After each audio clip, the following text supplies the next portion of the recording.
quisiera presentarles, en este caso, a nuestro primer ponente. Él es el teniente coronel médico cirujano Edgar Iván Bravo Castro. Él es urólogo perteneciente al Hospital Central Militar.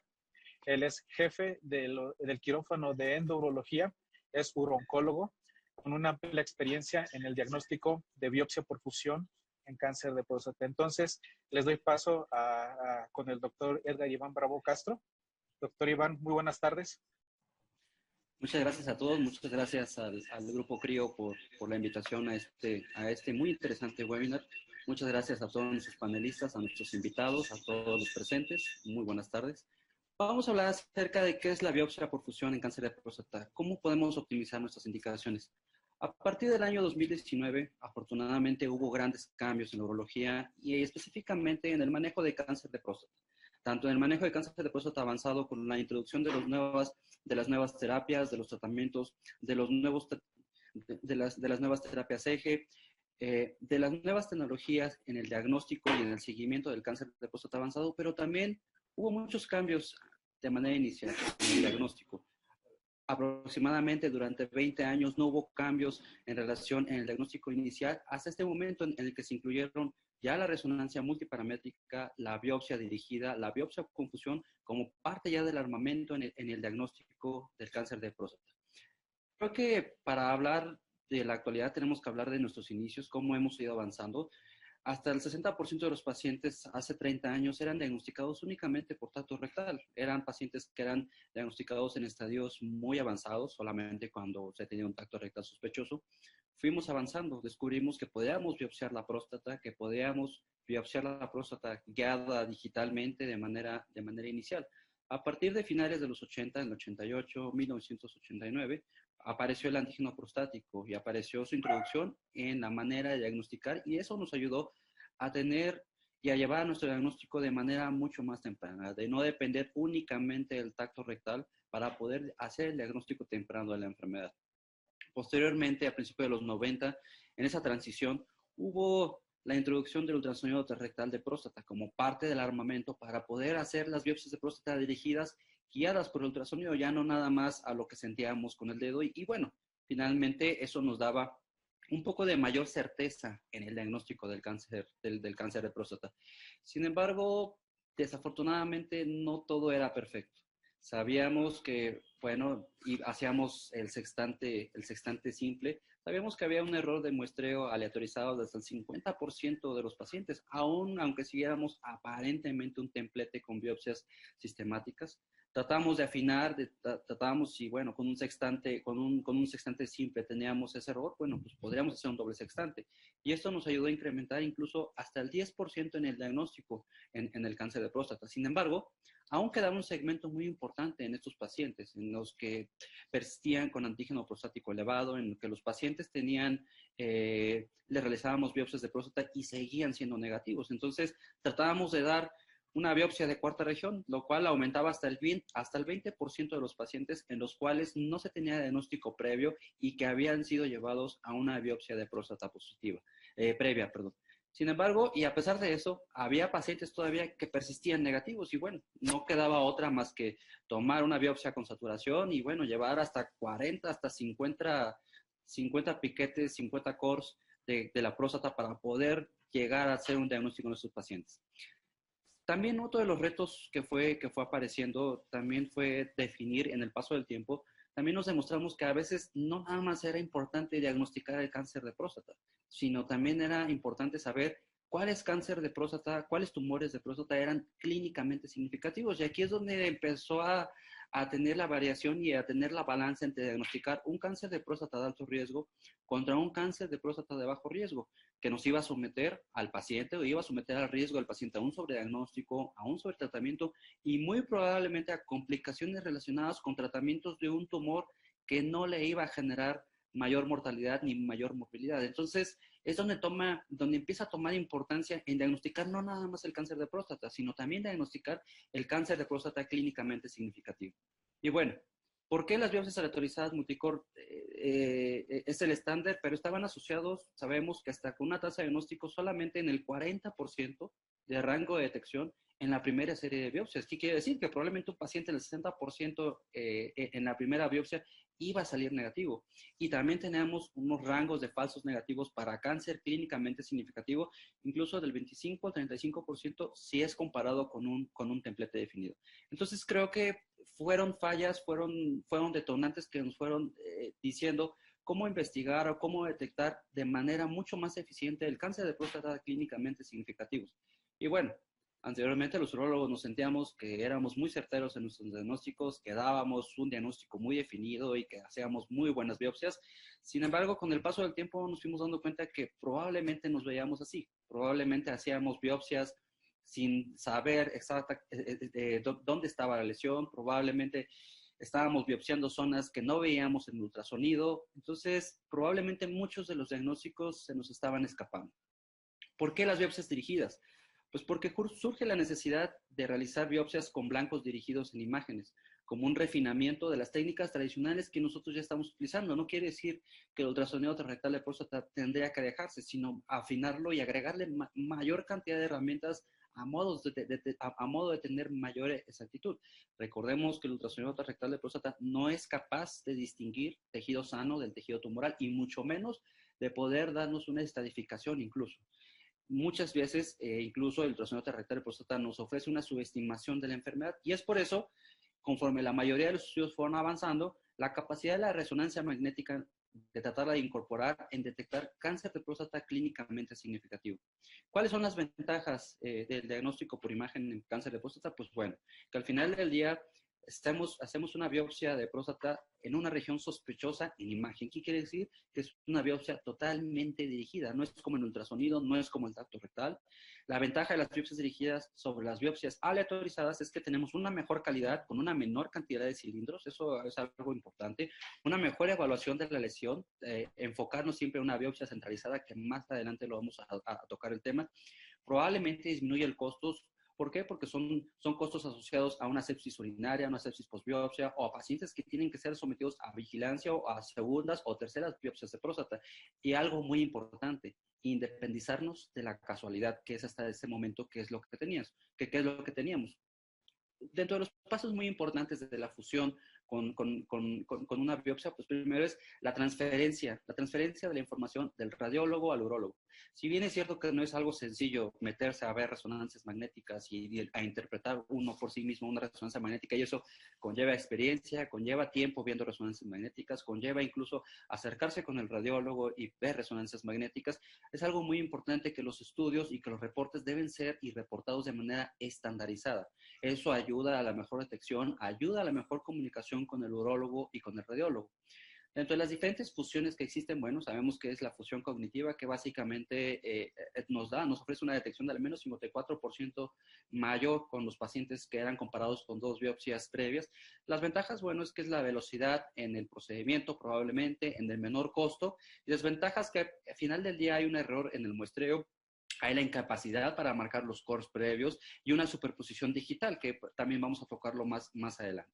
¿Cómo hacemos la fusión cognitiva? Pues bueno, siempre con el reporte de la resonancia, siempre verlo con el radiólogo, siempre ver la resonancia y platicar cuáles son las imágenes, verificar el reporte. Casi siempre tenemos que acercarnos con el radiólogo para poder estudiar cada una de las imágenes y poder decir cuál es la imagen que ellos determinan, tratar de marcar e identificar las lesiones de manera adecuada para que tengamos el mapa mental en el momento que hacemos la fusión cognitiva, bueno, que hacemos en el momento del ultrasonido. Casi siempre documentar qué categoría se le da a cada una de las lesiones que se van biopsiando y siempre marcarlas incluso con tubos independientes cuando estamos haciendo las lesiones. Marcar siempre las lesiones, ver las diferentes etapas de la resonancia para poder determinar, ver las diferentes lesiones y el comportamiento que pueden tener las lesiones.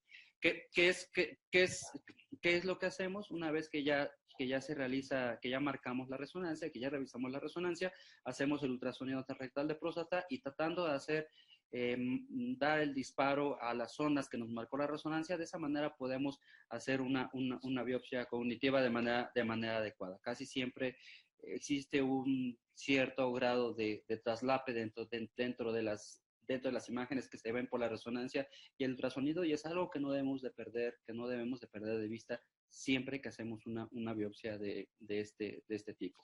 Y bueno, siempre tratar de marcar y siempre tratar de buscar dar en el centro de la lesión, en el centro, para tener una biopsia centralizada, que es la finalidad que deberíamos de hacer. Ahora, si deseamos confiar en la tecnología, pues bueno, creo que siempre es importante, la tecnología está para ayudarnos, siempre va a ser dependiente del operador. Y bueno, existen diferentes dispositivos de navegación en 3D, en los cuales están enfocados para una localización electromagnética con dispositivos mecánicos o basados en imagen. Algo muy importante que nos ayuda y que nos mejora incluso el utilizar un software, bueno, siempre va a ser la superposición que lo comentábamos. Sabemos que la fusión rígida, en ocasiones cuando hacemos la superposición dentro de la resonancia y el ultrasonido en una fusión cognitiva, pues bueno, siempre puede haber cierto grado de una superposición, la cual puede generar que nuestra biopsia no sea la más exacta, la más certera. Los diferentes dispositivos siempre nos van a dar facilidad en hacer una fusión elástica, que quiere decir que la imagen en resonancia magnética que yo estoy viendo siempre la voy a tratar de adaptar a lo que estoy viendo en un ultrasonido, y de esa manera nos va a dar una biopsia mucho más certera. Siempre debemos comenzar desde el momento que hacemos la segmentación. Es importante, la hacemos desde la computadora. Este paso que es finalmente marcar y decirle al sistema en dónde está la próstata en la resonancia, cuáles son los límites, marcar cada una de las lesiones, marcar en cada uno de los cortes cuáles son los límites. Esto casi siempre lo puede hacer el urólogo, o en ocasiones podemos auxiliarnos cuando tenemos una muy buena comunicación con el radiólogo, y creo que eso vale mucho la pena cuando vamos comenzando.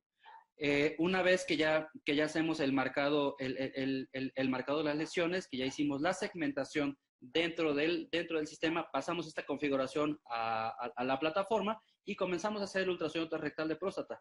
Algo muy importante es que debemos decirle al ultrasonido y a la plataforma en dónde está la próstata. Siempre finalmente la plataforma es como un GPS, es decirle, nos va a ayudar a llegar al destino, pero tenemos que decirle por dónde y cómo y cuáles son los límites. Esa es la importancia. La plataforma no lo hace todo, es totalmente que depende del operador, y va a ser importante el momento que nosotros marcamos los límites, y casi siempre esa va a ser la clave en el éxito en el momento que hacemos nuestra biopsia. Una vez que ya hacemos la segmentación también con ultrasonido, lo que se procede a realizar es la delineación y la marcación de la fusión rígida, siempre marcando límites, y bueno, posteriormente se procede a realizar ya el modelo tridimensional de la biopsia, y se procede a realizar los cortes y los disparos en base a la lesión que está siendo dirigida. Como ven, el sistema nos da un modelo tridimensional de la próstata, nos sugiere incluso cuáles son los cores que debemos de dar independientemente de la zona sospechosa, y en tiempo real estamos viendo en el ultrasonido la lesión que debemos dar, incluso hasta dónde queremos disparar nuestra aguja. Igualmente ahí vemos cómo se da el disparo. Queda marcado cada uno de los disparos que nosotros vamos realizando, y eso nos ayuda a determinar qué zonas ya fueron biopsiadas, incluso cuántos cores dimos, cuántas biopsias, cuántos disparos dimos en cada una de las lesiones. Nos va marcando cada una de las lesiones que vamos diciendo, y bueno, pues finalmente es la manera en cómo hacemos, guiada por un software. ¿Qué hay en relación a cuántos núcleos debemos obtener?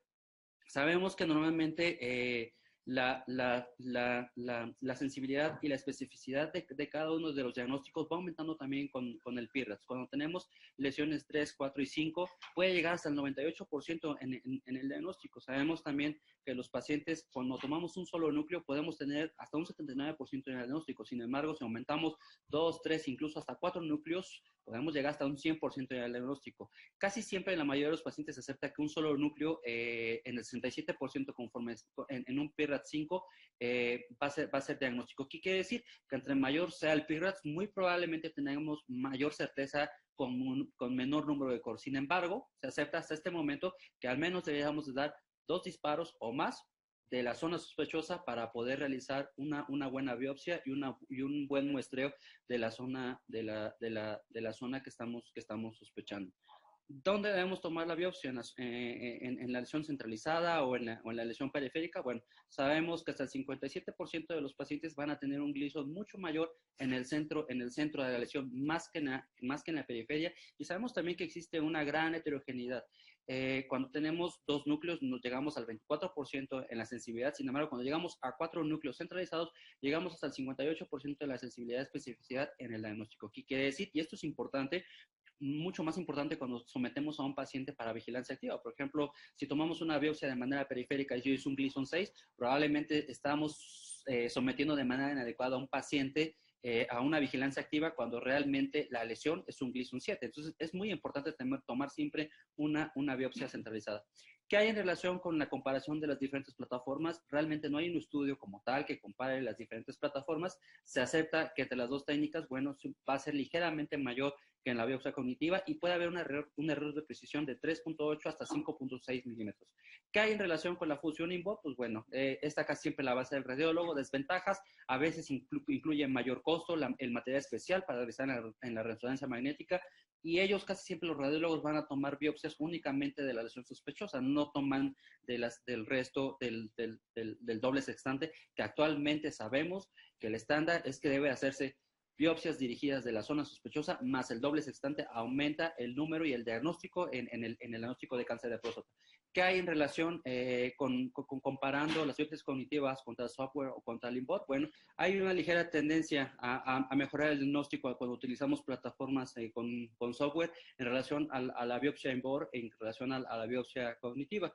También sabemos, como lo dije anteriormente, las plataformas son operador dependiente y casi siempre en los pacientes una curva normalmente puede disminuir el software en el número de biopsias. Incluso con 60 biopsias podemos tener una curva adecuada contra una fusión cognitiva que hasta 80, incluso 90 biopsias para poder tener la sensibilidad y la especificidad. ¿Qué quiere decir? Que probablemente la utilización de esos tipos de software nos acorta la curva en el momento que normalmente hacemos nuestras biopsias. ¿Qué hay de nuestra experiencia? Bueno, nosotros llevamos aproximadamente ya casi 2 años haciendo biopsias de próstata auxiliadas con el software, y bueno, sabemos que al final del día, dentro de nuestros resultados, hemos logrado sí diagnosticar mayor cantidad de pacientes con cáncer de próstata clínicamente significativos. Algo muy importante, ¿cuándo utilizar el software de fusión? ¿Cuándo sabemos que es de ayuda especial? Bueno, para los pacientes que tenemos lesiones anteriores, lesiones pequeñas que aún no se tiene un corte de tamaño, cuando no tenemos una adecuada comunicación con el radiólogo, que simplemente nos manda el reporte y que no tenemos una buena retroalimentación con él, pues bueno, probablemente aquí tenemos una ventaja. Y bueno, y cuando tenemos a un paciente en el cual no podemos ya fallar en el diagnóstico y en la biopsia, en estos pacientes debe tomar mucha importancia. Ya para terminar, creo que tenemos que saber las indicaciones. Bueno, ya en las guías aceptan que las biopsias dirigidas ya deben de ser con fusión con resonancia magnética, con ayuda o no ayuda de software, siempre con resonancia magnética, son ya el estándar para los pacientes en el diagnóstico de cáncer de próstata.